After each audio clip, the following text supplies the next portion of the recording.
¿Qué tal? Bienvenidos y bienvenidas al episodio 25 de este podcast. Estoy encantado de tener como invitado a Jaime Martínez, director de la EGADE Business School del Tecnológico de Monterrey, la Facultad de Negocios con el MBA o Maestría en Administración y Dirección de Empresas número 1 en América Latina, de acuerdo con el Global MBA Ranking de Latinoamérica, entre otras distinciones globales. También Jaime cuenta con una amplia experiencia en emprendimiento social con grandes logros en el campo de la educación, de los negocios, del gobierno y medios de comunicación.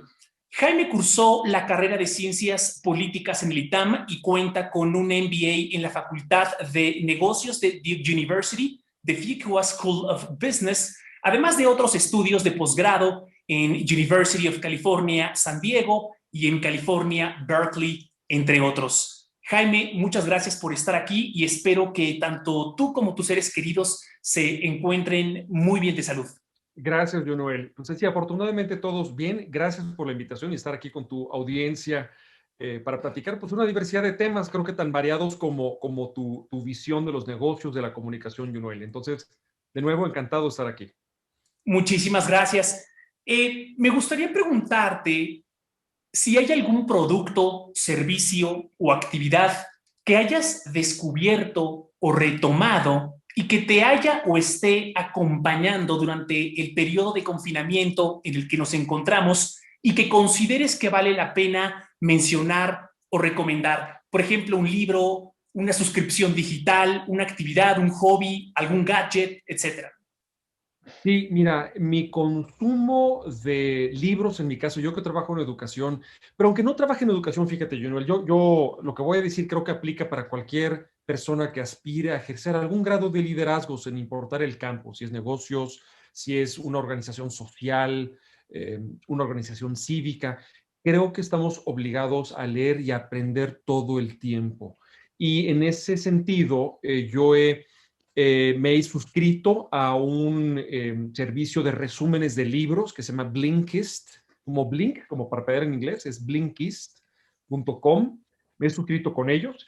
Pago también ya una suscripción a otro portal muy interesante de contenidos que se llama Medium, medium.com.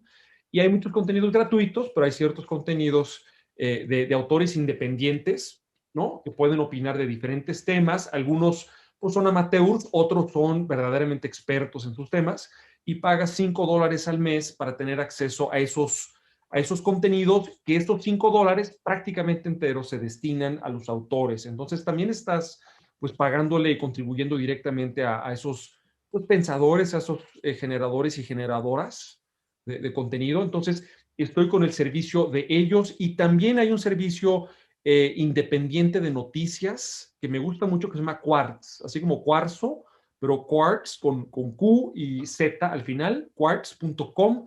Es una agencia de noticias independiente con notas, pero también con editoriales y análisis como reportajes, muy tipo El Economist. Pero es una agencia joven, chiquita, independiente, con mucha cobertura internacional de temas sociales, culturales, de negocios, de economía, de salud, ahorita en la pandemia, y que lo están haciendo fenomenalmente bien, ¿no? Y yo creo que, al menos en estos dos últimos que acabo de mencionar, eh, Quartz y Medium, creo que también a mí en lo personal, además del contenido de calidad, me gusta la idea de que estoy apoyando a analistas, a periodistas, a creadores independientes de contenido, a que ellos puedan también pues, salir adelante con estas plataformas independientes, ¿no?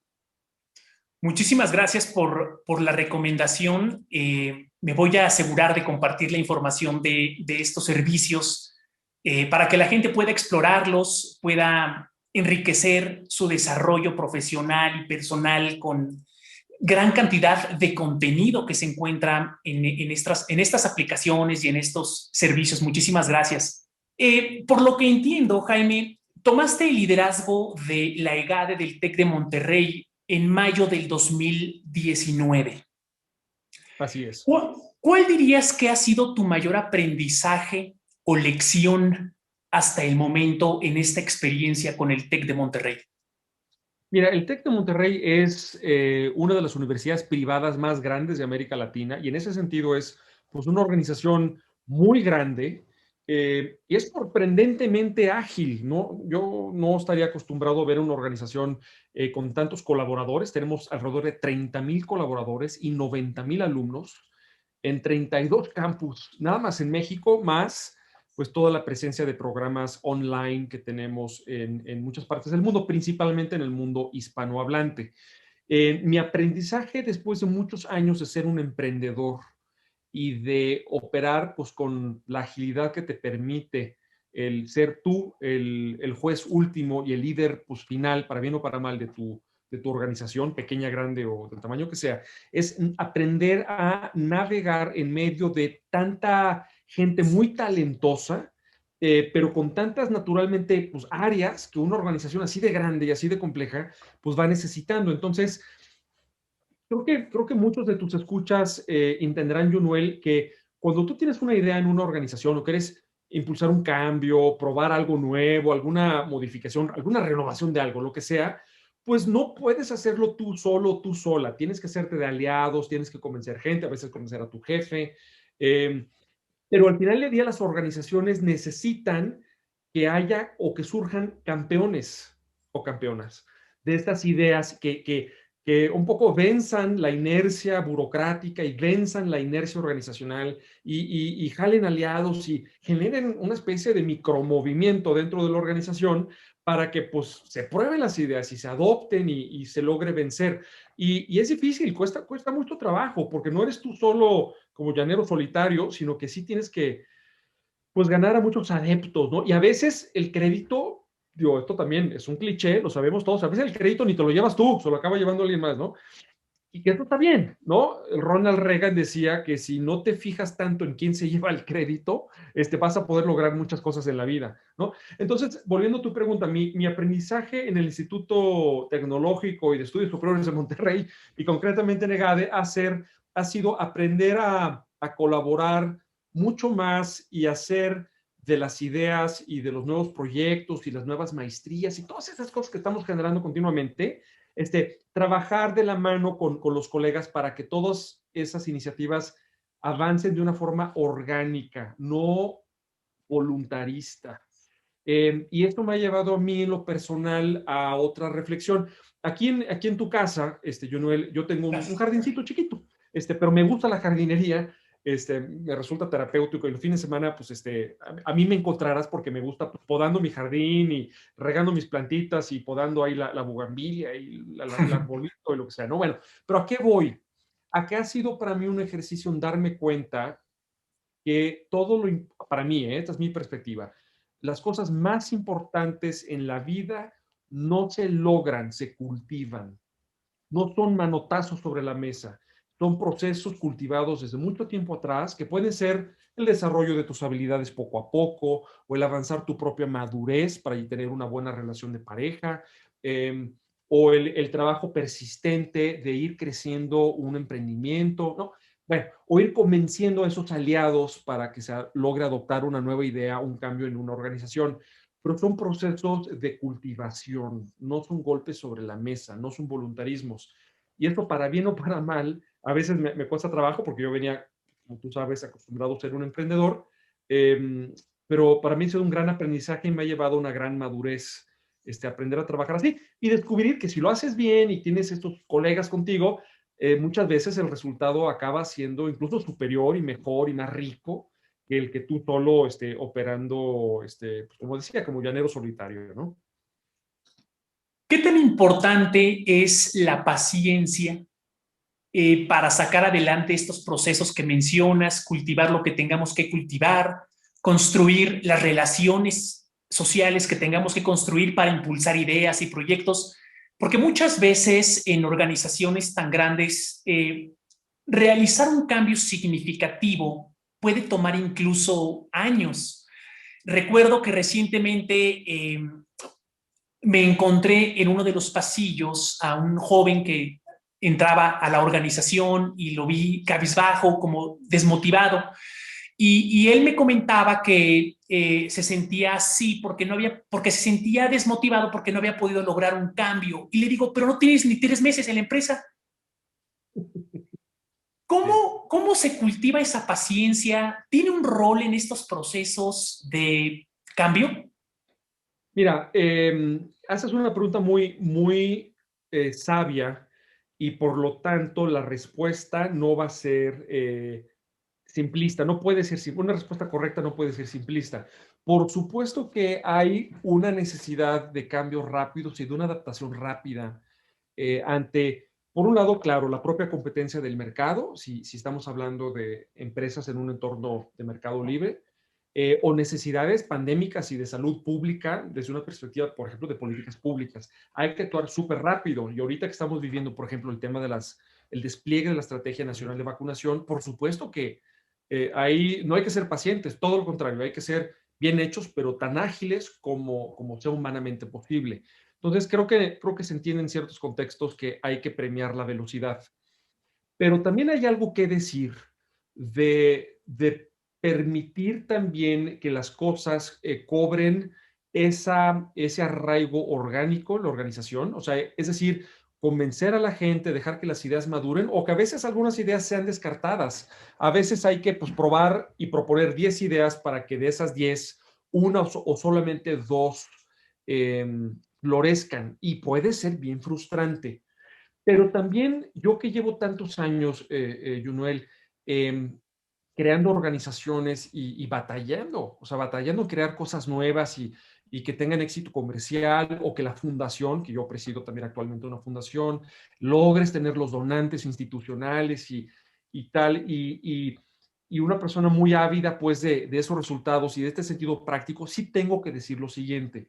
Yo hace un tiempo estaba leyendo a Lao Tse, este pensador chino, si la memoria no me falla, alrededor del el año 4000 antes de Cristo, que pues, es esta figura predecesora de Confucio. Y de nuevo, digo, no soy un filósofo profesional y tal vez estoy siendo impreciso un poquito con las fechas, pero por ahí, pues, varios miles de años antes de Cristo, y es una figura tan apreciada como Confucio en China especialmente. Y Lao Tse hablaba de lograr las cosas en la vida con el mínimo esfuerzo, es hacer sin hacer, ¿no? Una especie de paradoja.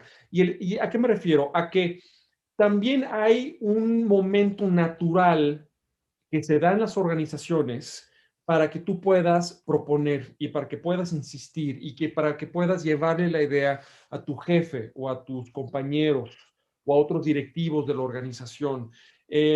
Cada organización tiene su propio ritmo y es como un baile. Y ese baile puede ser un baile muy frenético o puede ser un baile despacito como un vals. Los mejores colaboradores y los mejores hacedores y agentes del cambio en las organizaciones aprenden tarde o temprano a proponer y a trabajar al son del vals de su propia organización. Entonces, y esto es sabiduría, y esto es tener inteligencia emocional y sentido político, político en el mejor sentido, de saber navegar las relaciones humanas que nos rodean. Entonces, por un lado, sí, claro que hay un premium en la velocidad y en la agilidad en ciertos contextos y para ciertas ocasiones, pero también organizacionalmente y por lo tanto comunitariamente, porque toda organización humana es a la vez una comunidad, tiene un ritmo natural único y hay que saber trabajar con él. Eh, y eso también lo he tenido que aprender. No sé si estoy respondiendo a tu pregunta. Sí, sí, no, muy bien, muy bien. Eh, Como experto en el campo de la educación, ¿quién dirías que es el profesor o el maestro que más te ha ayudado en tu vida y qué aprendizaje te brindó? Mira, pues maestros uno tiene muchos y mentores uno tiene muchos, tanto en el trabajo como incluso los que uno lee. Tú puedes leer mucho de alguna figura y hacer el ejercicio de decir, bueno, en esta situación, fulanita o fulanito de quien yo he leído y que me he familiarizado con su forma de pensar, ¿no? Si leí una biografía de esta persona, por ejemplo, ¿qué haría él o qué me recomendaría ella en esta situación, ¿no? Entonces, también cabe tener ese tipo de maestros, pero a tu pregunta creo que tú realmente vas por los maestros que formalmente, ¿no? En el mundo académico uno ha tenido. O Eh, de la vida, o de la vida. o Mira, yo de creo la que vida en general, alguien que le hayas aprendido algo que le guardas mucho cariño y que digas, él o ella ha sido sí. uno de mis más grandes maestros de vida o académicos hasta el último día de mi vida, ¿no? Sí, mira, en mi caso fue un profesor de... Yo hice la prepa en el TEC, coincidentemente, digo, ¿no? Toca la casualidad que ahora trabajo para el TEC, pero la prepa la hice en el TEC y fue una muy buena experiencia. Yo fui un alumno muy rebelde. Yo no sé si mis profesores dirían lo mismo de mí, pero pues, para mí sí fue una muy buena experiencia. Y de los profesores que yo tuve, el que más recuerdo y de los que más ha influido sobre mí hasta la fecha, de hecho, todavía tengo por aquí en un librero, aquí a un lado mío, el libro de texto de esa clase en la preparatoria fue sobre filosofía. ¿Y por qué sobre filosofía? La gente va a decir, ay, qué aburrido la filosofía y qué abstracto y qué inaplicable en la vida. Pero este profesor tenía una forma muy relevante de dar el material y de que realmente te probaras en tu vida como un chamaco en la prepa. Eh, los conceptos y ver esos conceptos que tanto te ayudaban o no a ti a decidir en tu propia vida, o sea, aterrizando a dilemas y coyunturas muy de la vida cotidiana y particularmente de un adolescente hormonal y atormentado. Y uno de los capítulos de ese libro y de las clases tenía que ver con la filosofía estoica, la de los estoicos griegos, y que después esa corriente fue tomada por los romanos y tienes, bueno, no voy a mencionar los nombres, pero pues sí lo voy a hacer. Mira, tienes Epícteto, que hasta la fecha puedes conseguir el gran libro de Epícteto, que se llama El Enquiridión, o el Manual del Buen Vivir de Epícteto, lo puedes conseguir en internet, incluso en dominio público o en alguna librería en línea, vale toda la pena.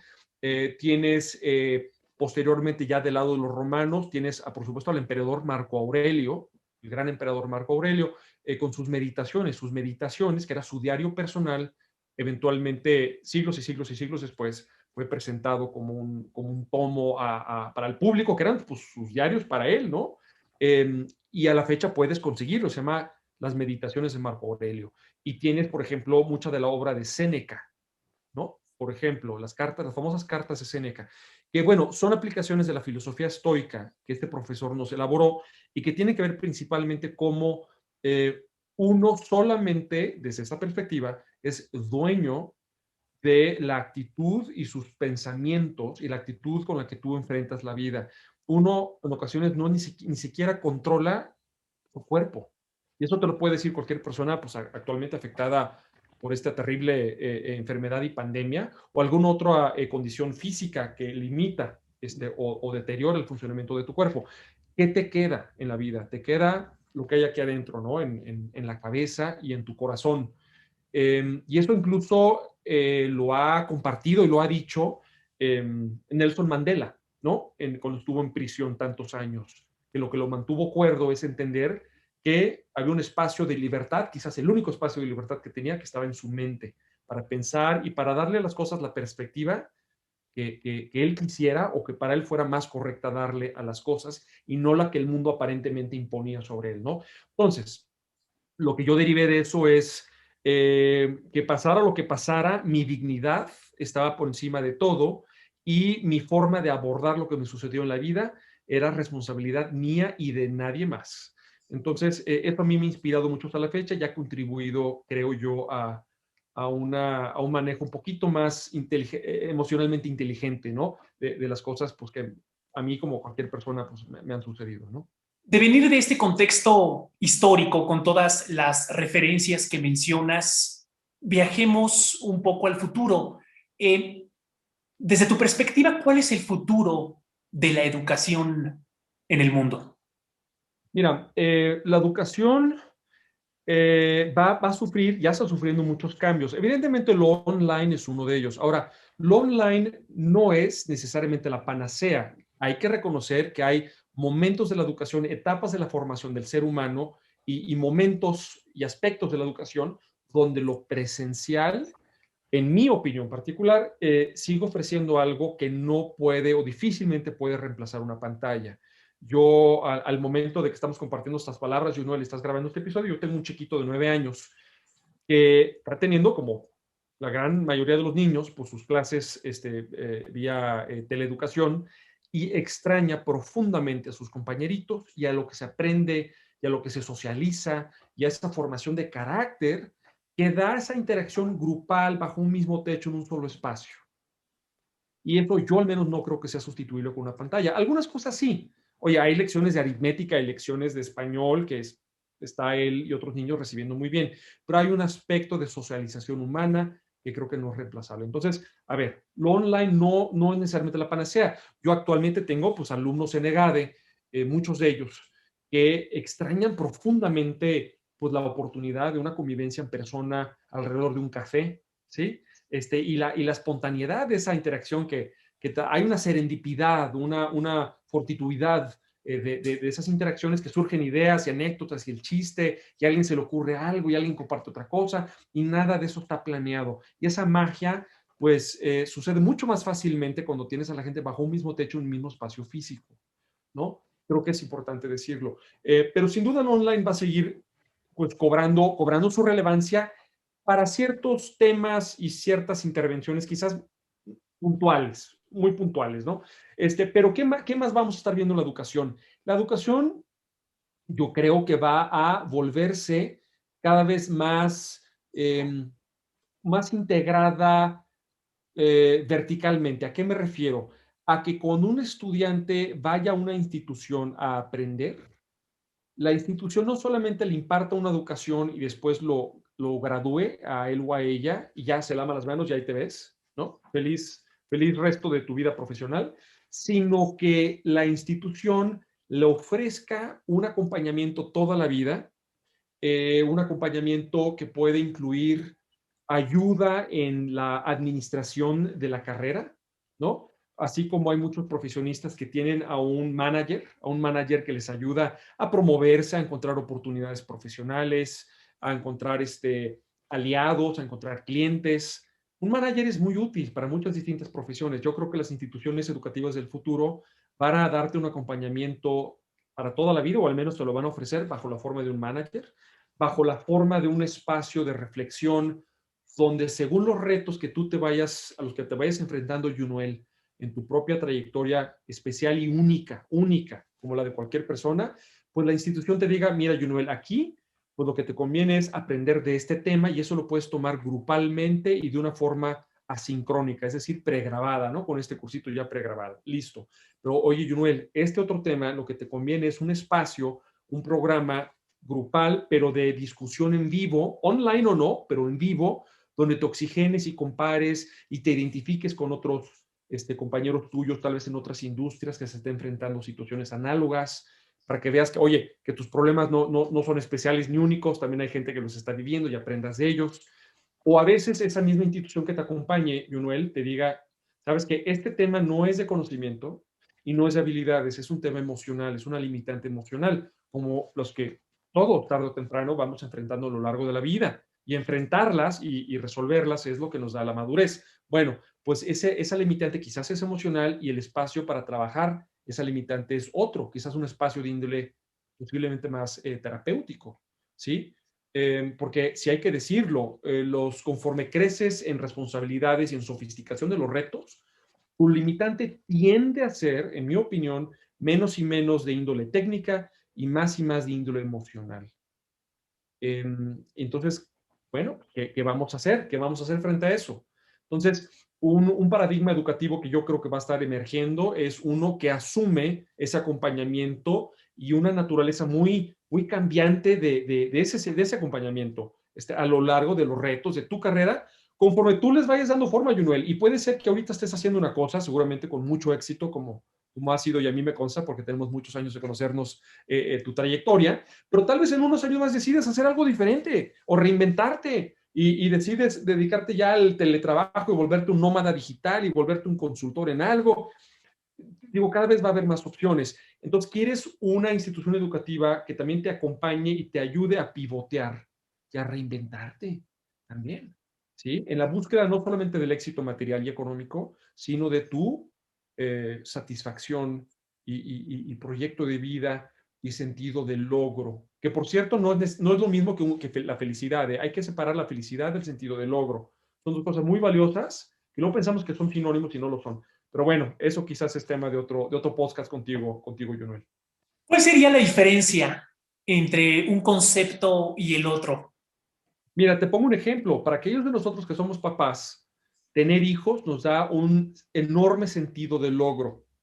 Pero si tú estadísticamente le preguntas a los papás, particularmente cuando los niños son jóvenes y son muy latosos, la verdad, uno los adora, pero son muy latosos, no necesariamente contribuyen, y esto lo digo en broma, pero es cierto, y la estadística lo respalda, no necesariamente elevan tu nivel de felicidad. Al contrario, los retos y el cansancio y la fatiga y a veces las discusiones de pareja, parentales, que detonan la crianza de los hijos, disminuyen la felicidad y meten mucho estrés en las relaciones de pareja. Sin embargo, si tú le preguntas a la gente, oye, ¿tú sientes que tu vida tiene más sentido y es más plena porque eres mamá o eres papá? La enorme mayoría de la gente te va a decir que sí. Y ahí es el mejor ejemplo de cómo el sentido de realización, el propósito, es distinto al de la felicidad. Y tú puedes ser también en algún otro momento muy feliz, Yunuel, porque te fuiste a Bacalar, o algún lugar muy bonito aquí en México, y estás feliz, y estás con una cervecita fría, y estás en un lugar hermoso, etcétera. Pero que eso no necesariamente dices, esta es la realización de mi vida, estar de vacaciones en Tulum, Sí, ¿no? ya, Digo, es diferente, es diferente. Y necesitamos las dos cosas. La felicidad es más una cuestión de corto plazo y la realización tiene que ver más con el largo y una especie de conexión entre quienes hemos sido en el pasado, lo que hemos vivido en el pasado, quiénes somos ahorita y cómo nos vemos a futuro. Eso lo vemos mucho, por ejemplo, en gente que trabaja en voluntariado o en asistir a los demás como madre de familia, como padre de familia, como la gente que cuida a los miembros ya ancianos de la familia de uno, o gente en la industria del cuidado, enfermeras y enfermeros, maestras, maestros, que sus vidas pueden ser muy desafiantes y muy retadoras, porque están haciendo cosas difíciles y muy sacrificadas, pero tienen un profundísimo sentido de propósito sus vidas, aunque no estén rebosantes de felicidad en cada segundo, ¿no? Entonces, claro. a eso me refiero con esa diferencia y, por supuesto, necesitamos las dos cosas. Muy bien. Permíteme retomar un concepto que mencionaste hace unos minutos, la palabra reinventarnos o reinventarse.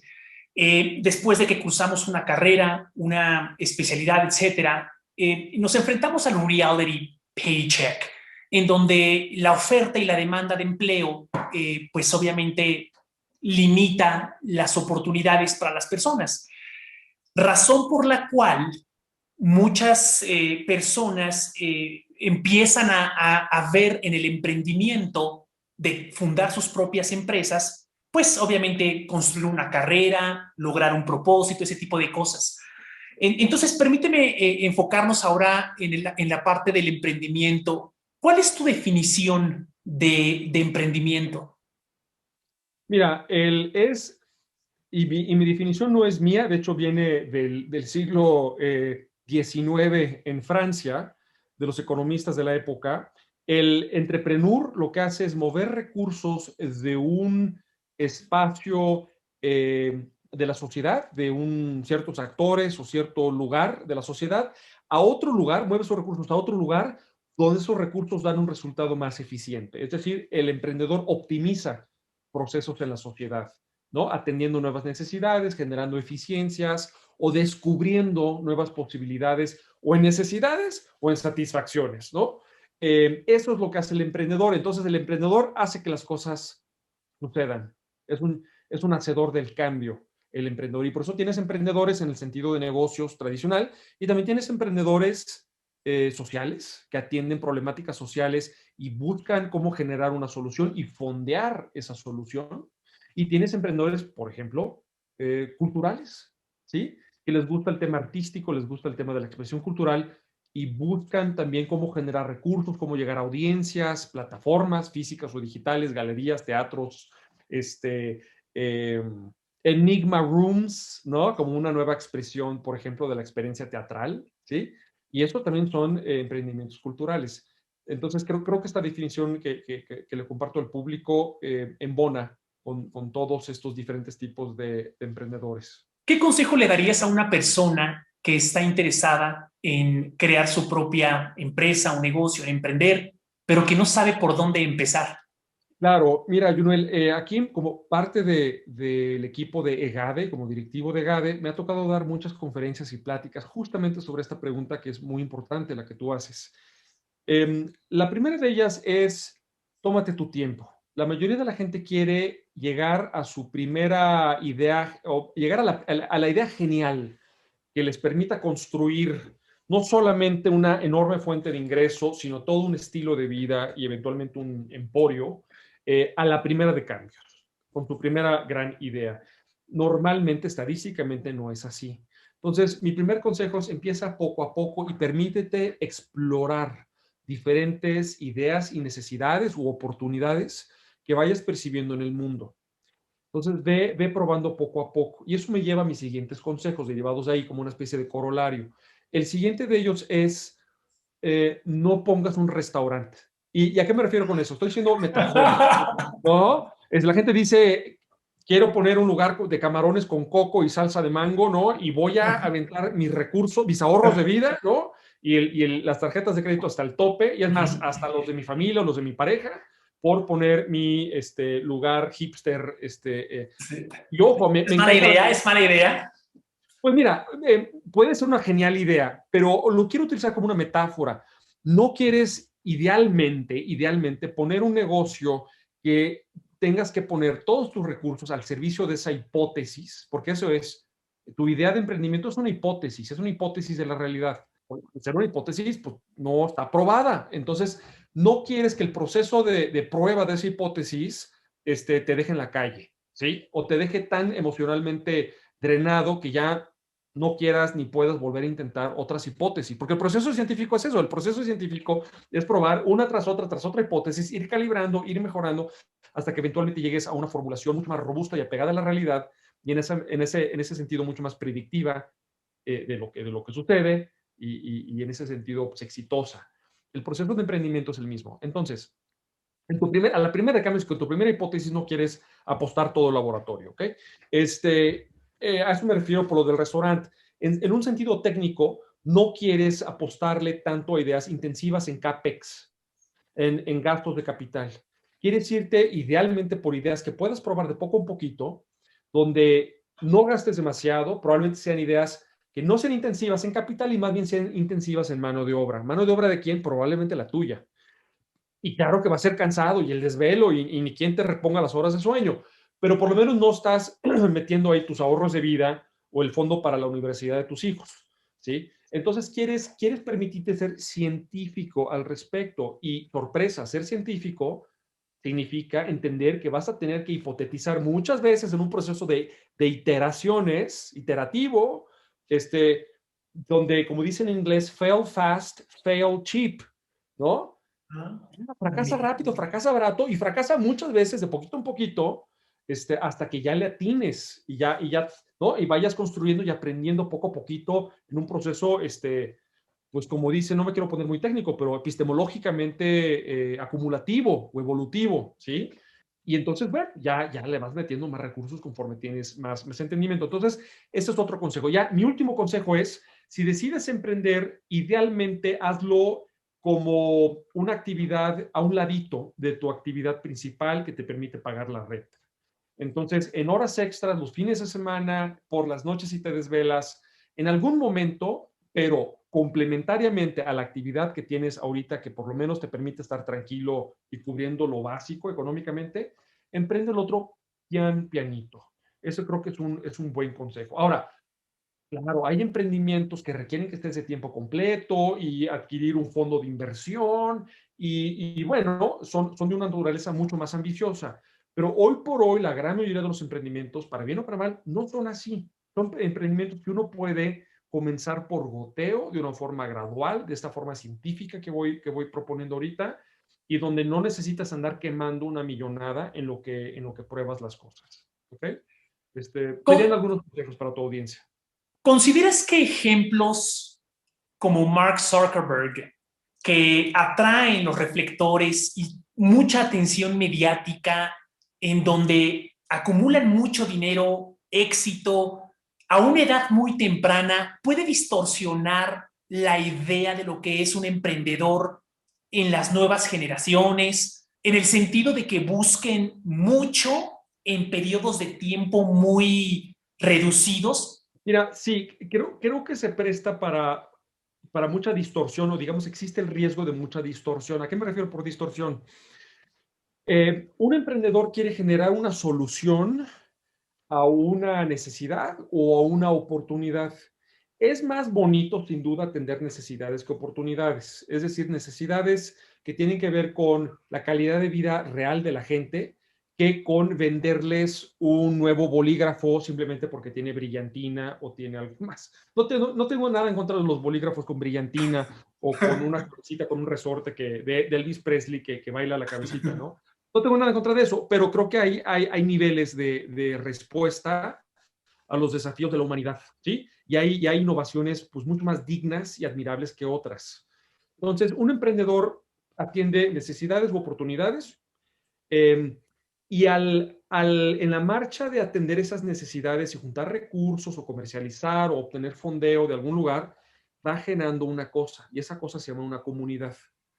Son tus colaboradores, pero es una comunidad y es gente que le está dedicando una cantidad bárbara de horas de trabajo a esa actividad y ese espacio de aprendizaje y de procesos y de evolución y de crecimiento, sin duda a cambio de un sueldo, pero también al final del día porque hay otros intangibles de por medio, ¿sí? El propósito de la empresa, la calidad de las relaciones y la convivencia y la camaradería y las amistades que formas, ¿no? O que idealmente formas en ese espacio. Y el emprendedor debe de ser, desde mi lectura como directivo de una escuela de negocios, un guardián de esa comunidad.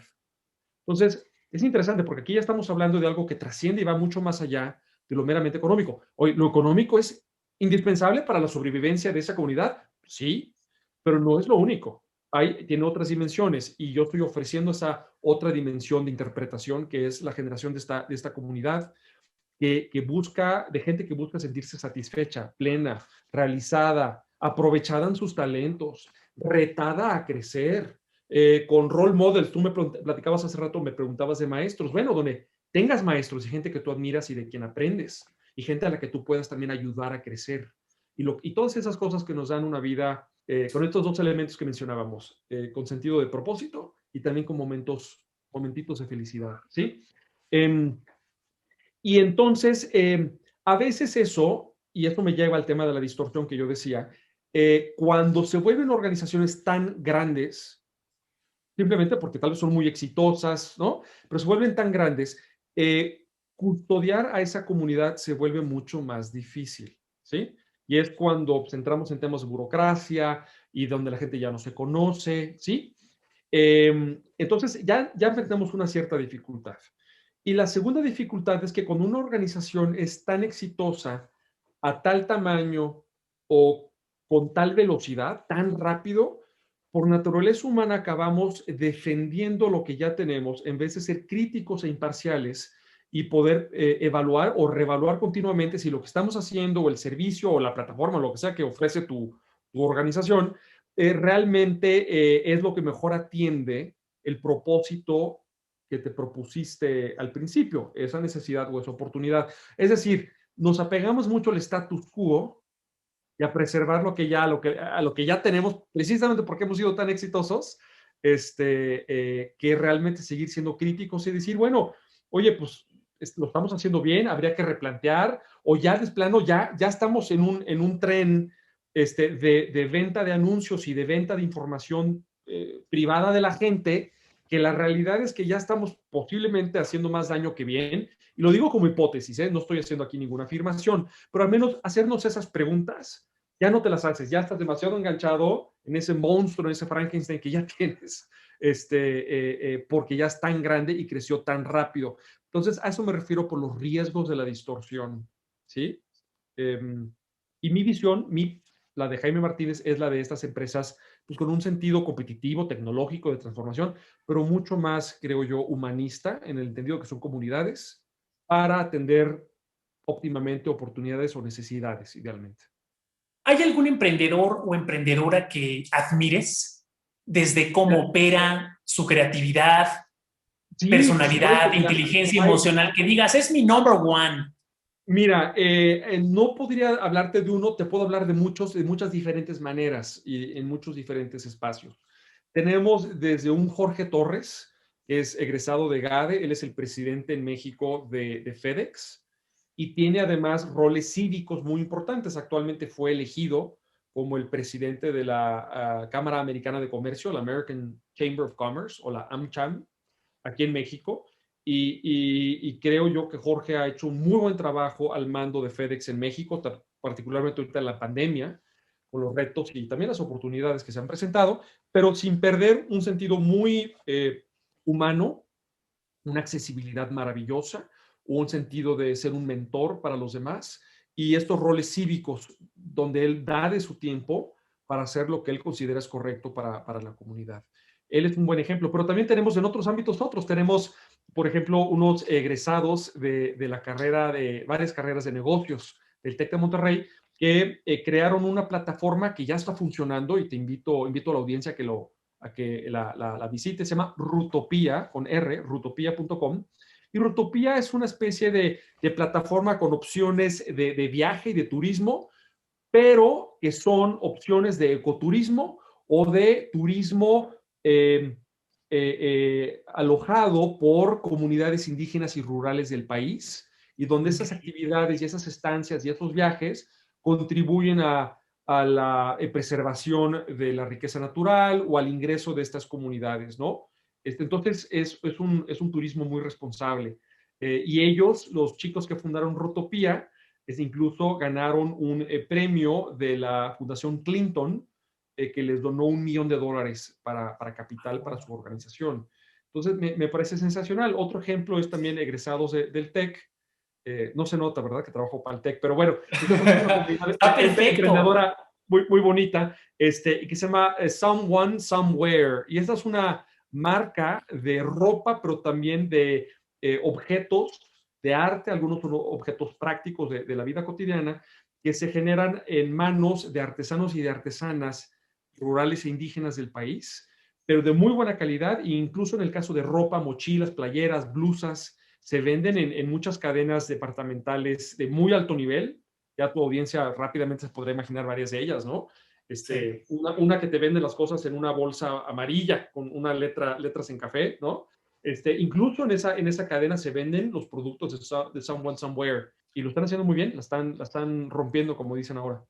Sí, me encantan los ejemplos que nos acabas de brindar porque conectan la parte del negocio con un componente social, de mejorar este país, de contribuir, de ayudar a minorías y eso en realidad inspira y motiva para contribuir con el progreso social de este país.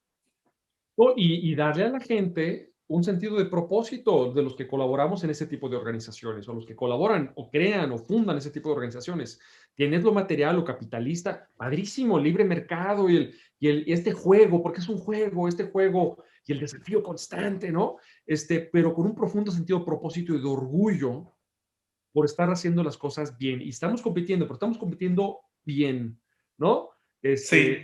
Y al final contribuyendo al tipo de mundo y al tipo de país que queremos tener. Entonces, siento que estamos como que cerrando varios círculos, Junuel, y de varios temas que hemos ido tocando en esta charla. Muy bien. Y así es como empezamos a entrar ya en la recta final de esta conversación. Te agradezco el tiempo que me brindas y quiero ser respetuoso también con tu tiempo. Me gustaría preguntarte cuáles son las dos cualidades que más admiras en un líder. La primera de ellas es que el líder entienda y vea que está al servicio de un propósito y que ella o él es solamente un vehículo. Cuando un líder se mantiene conectado con ese propósito para la organización, para lo que sea el objetivo del equipo o de la organización donde está, no hay cabida, no se fomentan los egos ni las vanidades, porque entiendes que eres un vehículo para eso. Y si lo mejor para la persecución de ese propósito es que tú estés en otro rol o alguien más tenga tu puesto o alguien tal vez genere otras ideas diferentes a las tuyas, bienvenido sea todo lo que potencie nuestra capacidad de lograr ese propósito, porque uno es nada más un vehículo. Y este es el mismo consejo, es igual que le doy a la gente cuando les da mucho nervio hablar en público. Y eso lo doy en pláticas que luego doy a chicos en bachillerato o en la carrera. Si te sientes nervioso al hablar en público o en un espacio así como este podcast, es porque te estás enfocando demasiado en ti y no en tu mensaje. Conecta con tu mensaje, con lo que quieres dejar, el impacto que quieres dejar en tu audiencia y entiende que si tú tartamudeas o de repente se te va la onda o traes una mancha de mostaza en la blusa, no, realmente no es importante. Lo que es importante es el mensaje y la pasión con lo que transmites ese mensaje. Eres un vehículo. Pon tu atención en eso, no en ti, y vas a ver que tus nervios van a bajar mucho. Entonces, primera cualidad, creo que de un buen líder es mantener la vista en el propósito. Los egos y las vanidades y las imágenes de los demás son muy secundarias. Y una segunda cualidad de ese líder es mantener lo que se llama en el budismo la mente del principiante. Y la mente del principiante también es una mente humilde, es una mente juvenil incluso hasta infantil, en el sentido de que todo el tiempo estás aprendiendo, todo lo cuestionas, hasta las verdades recibidas te permites preguntarte si realmente son o quizás hay otra forma de ver o de hacer las cosas.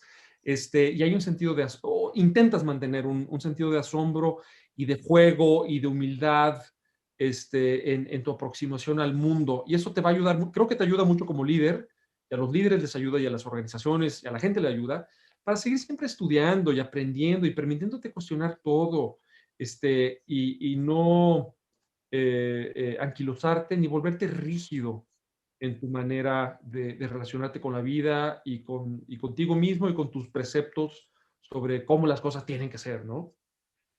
Recientemente escuchaba de una líder de Facebook que el reto que ella enfrenta es que entre mayor jerarquía tienen en una organización, las personas menos desafían su pensamiento, menos, pues no quieren opinar diferente, ya todo es sí, sí, sí, sí, pero eso en realidad merma el aprendizaje, la innovación, esta mentalidad hasta cierto punto de no lo sé todo, pero si estoy en un entorno en donde todo el mundo me dice que estoy bien y que soy lo mejor de lo mejor por mi jerarquía, pues merma mi propio crecimiento. ¿Tú qué opinas al Sí, respecto? por supuesto. Mira, el general Patton, que fue uno de los generales más destacados en la Segunda Guerra Mundial del lado americano, decía que si estaba en una sala de juntas y todo el mundo pensaba igual, es que alguien no estaba pensando, ¿sí? Y esa especie de ignorancia o pasividad, pues seguramente estaba contagiando a todos los demás.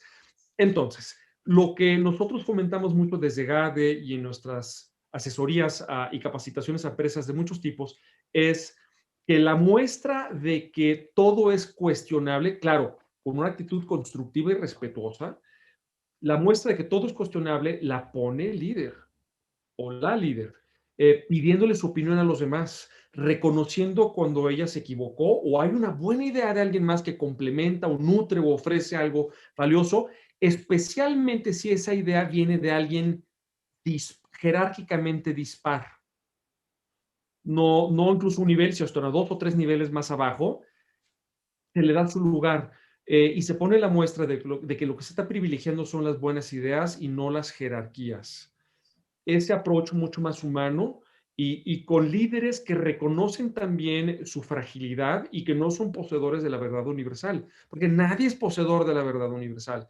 Y es raro que esperemos que nuestros líderes operen como si lo fuera, cuando en el fondo sabemos que eso no es humanamente posible. Entonces, incluso se han escrito libros que hablan sobre cómo los líderes con más carisma, los líderes más creíbles que la gente sigue, claro, son los líderes que aciertan y que tienen buenas ideas y que demuestran solidez, pero también son los líderes que complementan eso con reconocer su vulnerabilidad y relacionarse con sus demás colaboradores como seres humanos, ¿sí? Y que despiertan cariño, ¿no? No solamente miedo, sino un cariño y respetas a la persona, ¿no? O sea, a ver, no renuncias a tus funciones de solidez y de liderazgo y dar certezas, pero también te permites ser humano y tal. Entonces, bueno, ese es el ejemplo que los líderes tienen que estar poniendo, que tienen que estar fomentando. hay una figura un término en latín que es primus inter pares. Es decir, estamos entre pares. Y entre los pares, bueno, tengo yo alguna función o algún encargo que me vuelve el primero de entre mis pares. Pero no es una definición esencialista, es un encargo o es una función que tengo ahorita que el día de mañana podrá cambiar o yo ya no tenerla. Y en todo caso la ejerzo entre mis pares, a quienes yo también soy accountable, soy responsable y respondo a ellos y me pueden cuestionar. Y el día de mañana tal vez otro sea el primus inter pares, dando ese extra de liderazgo y yo estoy ahí apoyando, pero también cuestionando. Entonces, ese es el tipo de ejemplo y el tipo de mentalidad que necesitamos en nuestros líderes para que no tengamos estas culturas serviles de gente diciendo que sí, que sí, que sí, sí a todo lo que decimos, Claro. porque piensan que eso los va a adelantar o aventajar en la empresa, o que en todo caso los va a proteger. Jaime, ¿cuál quisieras que fuera tu legado en esta vida? ¿Cómo te gustaría que te recordaran? Mira, yo lo que le inculco mucho a mi hijo pequeño es que se atreva a emprender. Él puede elegir ser colaborador de una empresa, pero eso no quita que él emprenda por su lado y puede ser un emprendimiento, lo decía yo, empresarial o cultural de algún tipo, en alguna pasión suya.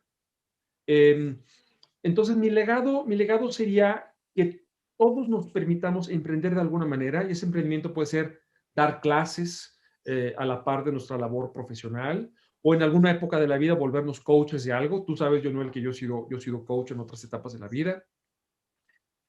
O ser tal vez miembros de algún consejo de administración de alguna fundación o alguna asociación civil. Entonces, el legado es que todos podemos ser emprendedores de una manera o de otra, número uno. Número dos, el legado de lo divertido y lo enriquecedor que es el aprendizaje. Aprender, leer, poder platicar como tú lo estamos haciendo ahorita de una forma tan saborosa, Jonuel, sobre pensadores en el pasado, sobre generales en la Segunda Guerra Mundial, ¿no? Y eso nos enriquece y nos abre al mundo y nos abre a posibilidades también para nuestras propias vidas. Entonces, también lo que es el aprendizaje, y que todos debemos, es más, con esto comenzamos, todos debemos de leer y de estarnos informando y educando, continuamente. Ese sería con lo que yo me sentiría más satisfecho y eh, más logrado si fuese mi legado, Junuel. Muy poderoso, muy poderoso. ¿Para ti qué es el éxito? ¿Cómo lo defines? El éxito es, mira, el éxito es personal. Yo sospecho de cualquier persona que ofrezca una definición estándar y universal de la felicidad. Creo que esa felicidad es una definición personal y es una definición que solamente o probablemente solo llegues a ella después de mucho trabajo introspectivo y bien honesto para que llegues a esa definición y asegurarte que no sea una definición recibida o que absorbiste a veces inconscientemente de tus padres o de la sociedad. Y es bien difícil y toma muchos años, al menos en mi experiencia, asegurarte de que esa definición realmente es tuya y no es una impostura. En mi caso, en lo personal, mi sentido del éxito es poder estar creando proyectos creativos, poder estar emprendiendo proyectos diferentes, audaces, retadores en el mundo de la educación y el aprendizaje que tanto me gusta y que yo haciendo esas cosas y en esos proyectos pueda ejercer mi libertad creativa, mi libertad para elegir con mis colaboradores por dónde probar ideas nuevas, desafiantes, distintas, arriesgadas, experimentales y sentirme muy pleno, muy vivo en ese ejercicio creativo. En mi caso, al servicio de las ideas, de los libros, del aprendizaje, de la cultura y del viaje de volvernos cada día de nuestras vidas hasta el final personas más educadas. Última pregunta, ¿hay algo que podamos hacer por ti? ¿Hay algo en lo que te podamos apoyar? ¿Algún proyecto que tengas que podamos hacer algo por él? Mira, yo creo que la invitación a apoyar de diferentes maneras los proyectos de cada uno de ustedes en la audiencia que te están escuchando en tu podcast, Yunoel, la invitación a desde EGADE, yo personalmente o la institución, ser de servicio para ellos, y eso puede ser con una capacitación, con un consejo, con una charla con uno de nuestros 200 profesores de muchas nacionalidades, o una charla o una conexión con alguno de nuestros 20,000 egresados de GADE, haciendo cosas increíbles. Yo creo que ese acercamiento y esa invitación a que hagamos cosas juntos es lo que a mí más me llenaría de alegría.